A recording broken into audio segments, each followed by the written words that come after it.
Hello everyone, welcome to Freedom Classes. So we are discussing about the metal casting process. In previous video we already discussed about the taper allowances, and sometimes taper allowances are also known as draft allowance. So in this video we are going to start about the shake allowance, and shake allowance is also known as wrapping allowance. Start करते हैं shake allowance से कि जो shake allowance है वो होता क्या है। तो एक्चुअली क्या होता है, जब हम अपना मोल्ड प्रिपेयर करते हैं तो जो पैटर्न है, पैटर्न की हेल्प से हम कैविटी बनाते हैं। एंड जब कैविटी रेडी हो जाती है, बन के तैयार हो जाती है, तो पैटर्न को जो है कैविटी से बाहर निकालना होता है।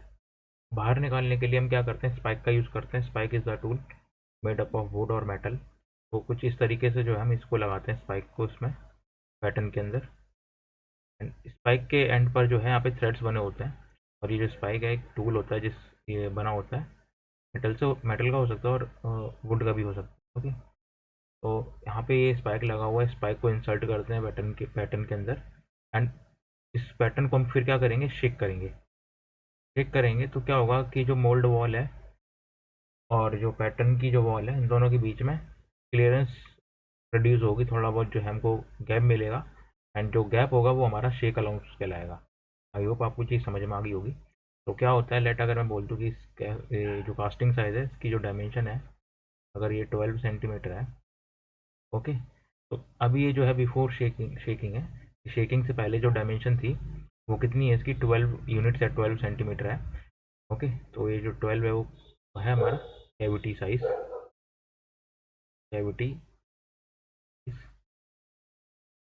एंड आफ्टर शेकिंग ये जो डायमेंशन है कैविटी की, वो क्या हो जाएगी, चेंज हो जाएगी, इंक्रीज हो जाएगी। मैं बोल सकता हूँ कि पहले 12 थी, अब ये जो डायमेंशन है चेंज होकर कितनी होगी, 13 होगी। तो ये जो है डायमेंशन हमारी कैविटी की। तो इसकी वजह से क्या होता है कि जो डायमेंशन है वो शेक की वजह से क्या हो रही है, इंक्रीज हो रही है, बढ़ रही है। तो इसको कंपनसेट हम कैसे करते हैं, कैसे इसको हम सही करेंगे। तो इसके लिए क्या करना है हमको, पैटर्न को जो है पहले से ही ऑलरेडी हम छोटा बनाते हैं। ओके, जो साइज़ होता है पैटर्न का हम उसको थोड़ा सा छोटा कर देते हैं, रिड्यूस कर देते हैं। और जब पैटर्न का साइज़ को जब छोटा कर देंगे तो हमें यहाँ ये बोल सकते हैं कि जो शेक अलाउंस है वो नेगेटिव अलाउंस भी कहलाता है। तो आई होप आपको ये चीज़ क्लियर होगी। ठीक, तो अब मैं अगर बात करता हूँ पैटर्न साइज़ की, तो पैटर्न साइज़ क्या होगा इस केस में, is pattern size is nothing but the casting size plus some allowances like machining allowance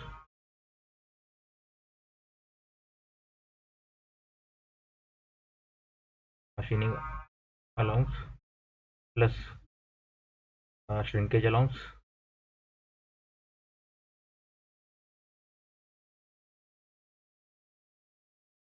and negative warping allowance और शेक अलाउंस।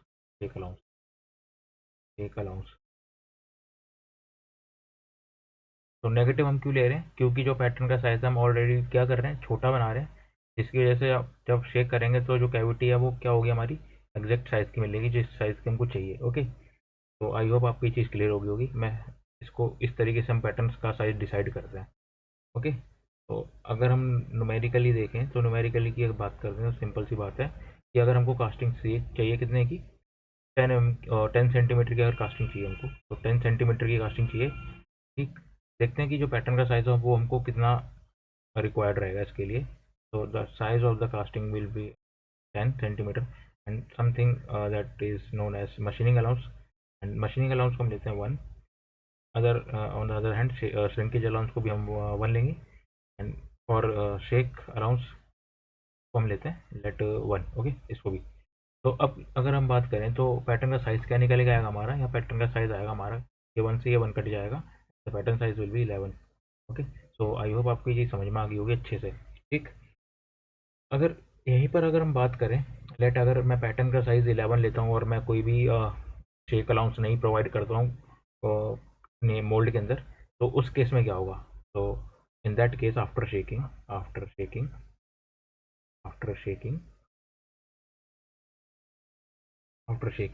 तो cavity size is equal to, तो जो कैविटी का साइज़ होगा वो क्या होगा, अगर मैं शेक अलाउंस नहीं लेता हूँ तो यहाँ पे पैटर्न साइज़ कितना था हमारा, 11 था। एंड शेक अलाउंस हमारा कितना था, 1 था, तो हम इसको क्या कर देंगे, ऐड कर देंगे। क्यों? क्योंकि कैविटी का साइज जो है वो क्या हो रहा है, इंक्रीज हो रहा है। तो इस केस में जो है हमारा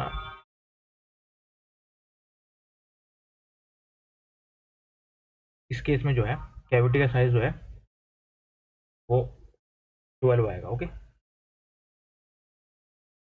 12 12 इज द कैविटी साइज। तो आई होप आपको चीज़ अच्छे से फिर से क्लियर हो गई होगी। एंड अब हमको क्या चाहिए, 12 चाहिए। बट अगर मैं यहाँ बात करता हूँ, जब हम शेकिंग अलाउंस प्रोवाइड कर रहे हैं और उस केस में हमको कास्टिंग का साइज 10 चाहिए, तो जो पैटर्न का साइज है वो कितना होना चाहिए, 11 होना चाहिए। तो 11 की जो हमको कास्टिंग मिलेगी, इस केस में 11 की मिलेगी। बट हम जब उस पर मशीनिंग अलाउंस एंड सब कुछ कंसिडर कर लेंगे, तब फाइनल टच जो हम देंगे अपने प्रोडक्ट को, उस केस में जो कास्टिंग का साइज आएगा वो एक्चुअली में 10 आ जाएगा हमारा। बट अगर हम बात करते हैं, अगर शेक अलाउंस नहीं प्रोवाइड करते हैं पैटर्न के ऊपर, ठीक, तो उस केस में मैंने बताया कि इसकी जो डायमेंशन रहेगी, हमारी जो कास्टिंग रहेगी उसकी जो डायमेंशन रहेगी वो कितनी रहेगी, 12। पर हमको चाहिए कितने का पैटर्न, ओ सॉरी, हमको प्रोडक्ट चाहिए वो 10 mm का चाहिए, 10 सेंटीमीटर का चाहिए। तो इस केस में क्या होगा कि हमको 12 से 10 जाने के लिए क्या करना पड़ेगा, इस पर एक्स्ट्रा मशीनिंग करनी पड़ेगी, एक्स्ट्रा प्रोसेस करने पड़ेंगे। और जब कोई भी चीज़ एक्स्ट्रा करनी पड़ती है तो एक्स्ट्रा एफर्ट लगेगा, एक्स्ट्रा मनी लगेगा। ठीक, तो कॉस्ट भी क्या होगी इस प्रोडक्ट की, बढ़ जाएगी। तो इस केस में जो है हम शेक अलाउंस ऐसे इस तरीके से हम कंसिडर करते हैं। ओके, तो आई होप आपको चीज़ समझ में आ गई होगी। एंड कुछ पॉइंट्स हैं जो मैं डिस्कस कर लेता हूँ यहाँ पर। तो फर्स्ट पॉइंट की अगर मैं बात करूँ यहाँ पर, first point, during shaking, during shaking during shaking, size of the cavity became greater. Size size of the cavity become greater. Okay, size जो है वो क्या हो जाएगा, शेकिंग की वजह से बढ़ जाएगा, as compare to the pattern. Okay, तो इसको मैं ऐसे भी लिख सकता हूँ, the size of the cavity became greater than the size of the pattern, then size of pattern, hence casting size is increased, casting size is casting size is increasing, increasing, increasing, and need more machining, need more machining, और machining. I hope आपको चीज़ समझ में आ गई होगी। To bring it to bring it down to bring it down to required size, required dimension, required dimension। Okay, तो ये कुछ जो पॉइंट है आप नोट करते रहना। नेक्स्ट अगर हम इसी में बात करें सेकंड पॉइंट की, तो second point is this increase the size, this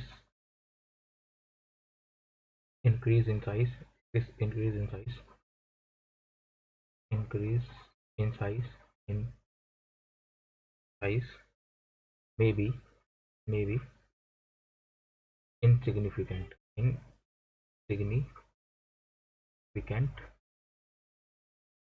in case of small casting, in case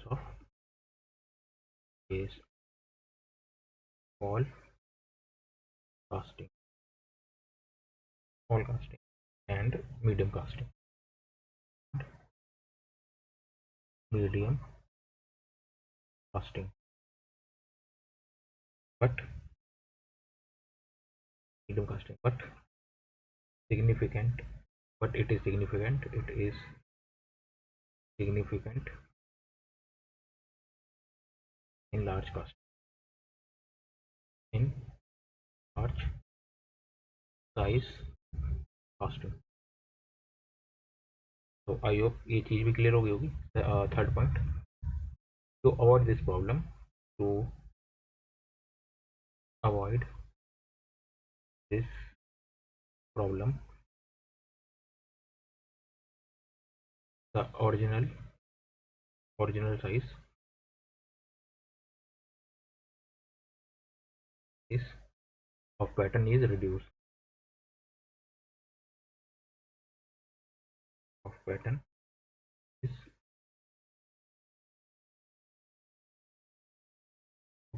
by an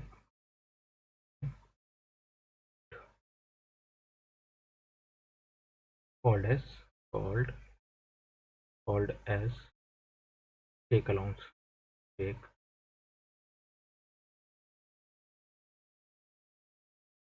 okay. Next अगर हम बात करें फोर्थ पॉइंट की, नेक्स्ट पॉइंट जो है fourth point, that is all allowances all other allowances all other allowances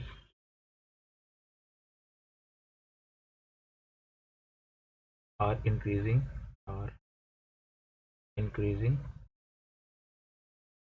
increasing size of pattern, but shake allowance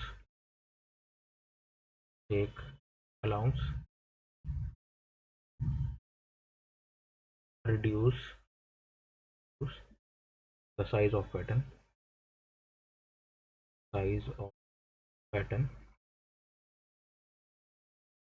therefore it is called therefore it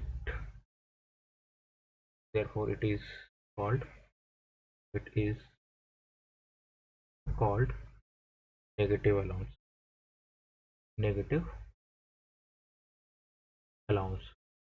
तो ये भी पॉइंट आपको क्लियर हो गया होगा कि नेगेटिव अलाउंस क्यों बोलते हैं। बाकी अदर अलाउंसेस की अगर बात करें तो वहाँ पर साइज जो इंक्रीज होता है पैटर्न का, but in shake allowance the size of the pattern is reduce and is known as negative allowance.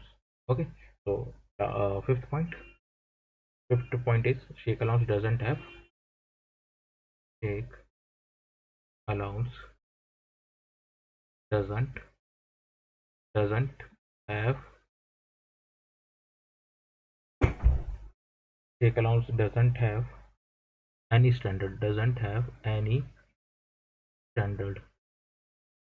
standard value।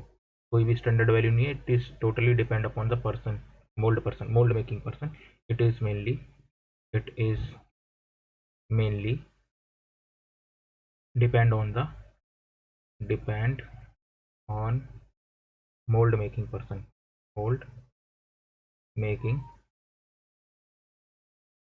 Person.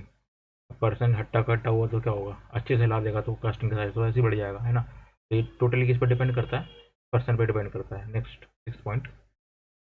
Sixth and last point, if the pattern is made if the sorry if the pattern if the pattern is made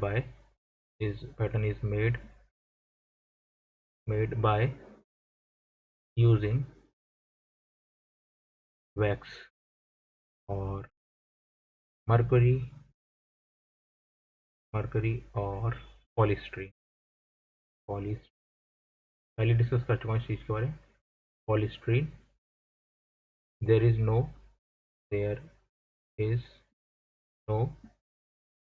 take allowance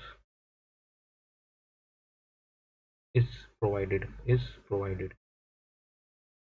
तो I hope आपकी चीज़ clear हो गई होगी कि जो shake allowance है वो किस तरीके से हम उसको कंसिडर करते हैं, एंड शेक अलाउंस को नेगेटिव अलाउंस भी बोलते हैं। तो ठीक, तो ये चीज़ आपको समझ में आ गई होगी। एंड लास्ट पॉइंट जो है 6 पॉइंट कह रहा है कि वैक्स पैटर्न या मर्करी या पॉलिस्टीन पैटर्न में हम शेक अलाउंस नहीं प्रोवाइड करते हैं।